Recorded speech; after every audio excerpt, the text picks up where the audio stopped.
సరే మామ పబ్జి ఆడదామా? చలో ఆడదాం రా మామ.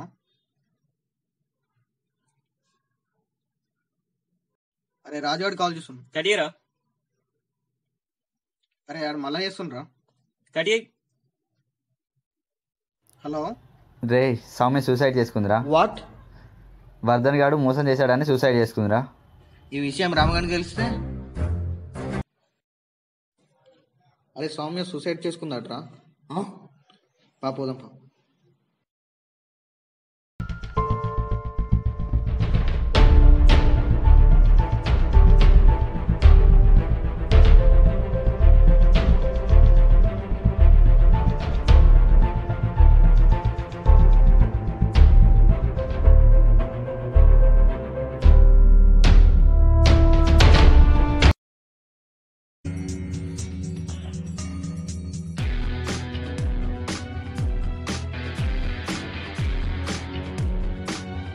అంకుల్ రామున్నాడా? లేనాని.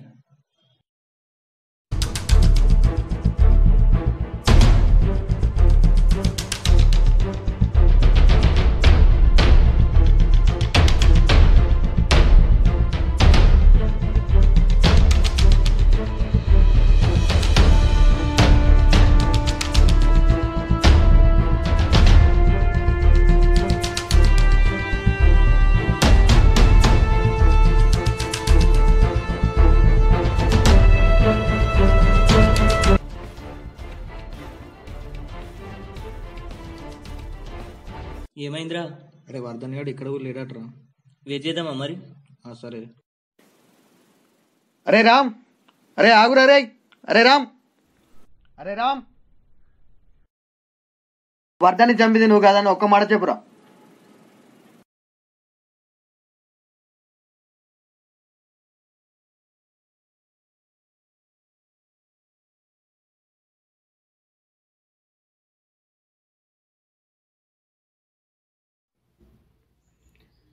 వరదాన్ని చంపింది నేనే. సరెండర్ అవడానికి వెళ్తున్నా. అరే ఒక ఫ్రెండ్ ఎలా చంపగలిగావురా?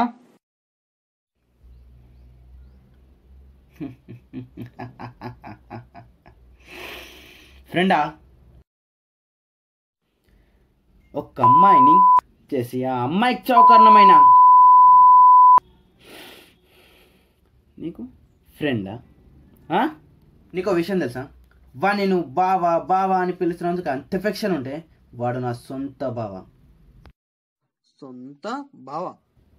అవును, సొంత బావే. చరిత్ర మనకు నేర్పింది ఒకటే, నీ స్వేచ్ఛకు భంగం కల్పిస్తే మొదట క్షమించు, రెండోసారి సహించు, తర్వాత ఎదిరించు. ఎదిరించిన మాట వినకపోతే తల నరక. రామాయణంలో రాముడు, మహాభారతంలో పాండవులు నిరూపించింది కూడా ఇదే.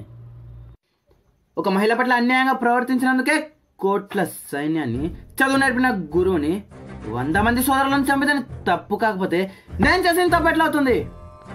అప్పుడంటే పోలీసులు కోర్టులు లేవు కనుక శిక్షించేవాళ్ళు, కానీ ఇప్పుడు ఇవన్నీ ఉండగా కూడా తప్పు జరుగుతుందంటే నేను ఒక్కడే డిసైడ్ అయినా తప్పు చేసినా సరే మంచిని కాపాడి తప్పు చేసే వాళ్ళకు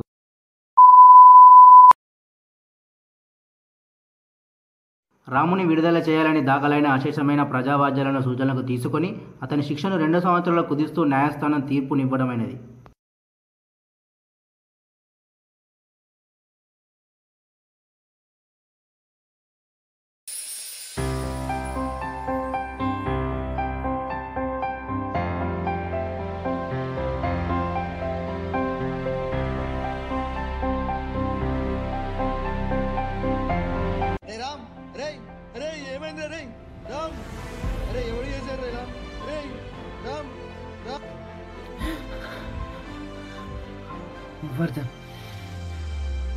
వర్ధన్ వాళ్ళ రిలేటివ్స్.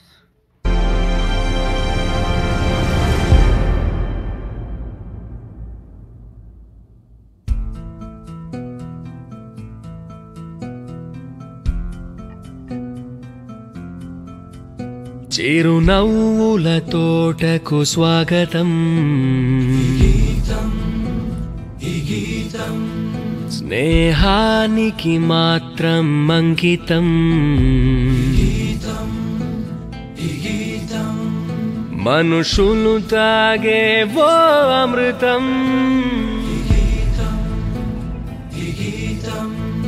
మనసుల్లో ఇక ఇది శాశ్వతం.